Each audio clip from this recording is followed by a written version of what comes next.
Coach, hongera kwanza kwa kuweza kupata sare katika mchezo huu, lakini pia hongera kwa kuwa miongoni mwa makocha ambao wanaimbwa sana kwa hivi sasa. Lakini mchezo dhidi ya Mashujaa ulionekana kuwa umeshaumaliza, lakini wakaja kusawazisha dakika za mwishoni kabisa. Nini hakikwenda sawa kwa upande wako? Nadhani kwa nature ya mechi jinsi ilivyokuwa, kulikuwa na ugumu, kulikuwa na mechi kweli. Kwa hiyo ukiangalia upinzani uliokuwepo kwenye mechi hii ulikuwa ni upinzani kweli kweli. Nadhani matumizi yetu ya nafasi ndio iliyoweza kuleta shida kidogo. Kuna moment ambazo tumepata nafasi kama zile za Kinaidi Kipagwile, tungeweza kumaliza mechi. So unapokuwa unaongoza goli moja bila inamtamanisha mpinzani wako kuendelea kupushi, lakini kama nilivyozungumza, Mashujaa wamekuja totally, ni kama ni kweli ni finali ambayo tumeicheza na wametupa mechi nzuri, na hata kipindi cha mapumziko niliwaambia wachezaji wangu kwamba hii ni kama final, so tunahitaji tujitoe sana. So nadhani tempo kulingana na intensity ya mechi yenyewe kuanzia kipindi cha kwanza mpaka cha pili, ukiangalia tempo sisi tuliposhuka wao kaendelea kupushi. So ndio kwa sababu ya tofauti ya goli moja, na walikuwa wakitafuta at least waipate hiyo sare. Ninachoweza kusema tu ni kuwashukuru, ni kuwasifu Mashujaa, wametupa upinzani ambao ni mzuri, na kuna mechi wakati mwingine zinakuwa hivyo. Mchezo unaofuata ni mchezo dhidi ya Simba Sports Club.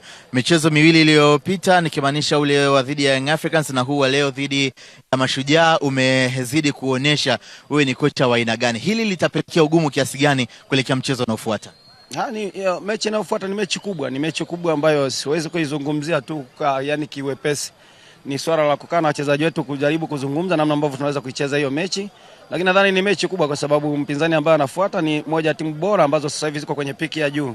So tutaongea na wachezaji wetu tukishaifikia hiyo mechi na maandalizi yake, lakini so far so good, tunalizika na kile ambacho tumekipata kwa leo na muendelezo haya matokeo, kwa sababu muendelezo haya matokeo yanaweza kuwa yanatupa tena confidence ya kuendelea kupambana tofauti na ambavyo labda tungekuwa tumepoteza. Shukrani sana coach. Asante. Naam, huyu ni kocha wa Dodoma Jiji, Amani Josia.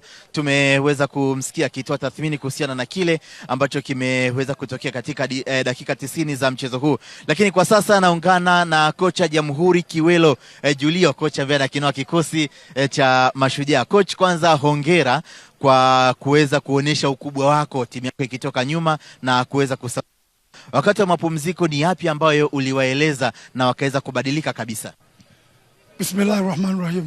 Kwanza nashukuru kuweza mchezo kuisha salama, na nashukuru kwa matokeo, kwa sababu kama nilivyokuambia ligi hii ngumu. Ukiweza kuokota point mara popote ni jambo jema. Alafu kumbuka tumeanza kutanguliwa kufungwa, tukawa tunataka kurudisha goli. Kwa second half tumeingia na mpango mkakati mwingine kwa kutoa watu watatu na kuingiza wachezaji watatu ambao wameenda ku reinforce team vizuri, na baadaye nikatoa tena watu wengine wawili kuingiza, mambo yako vizuri kwa kweli. Kwa namshukuru Mungu.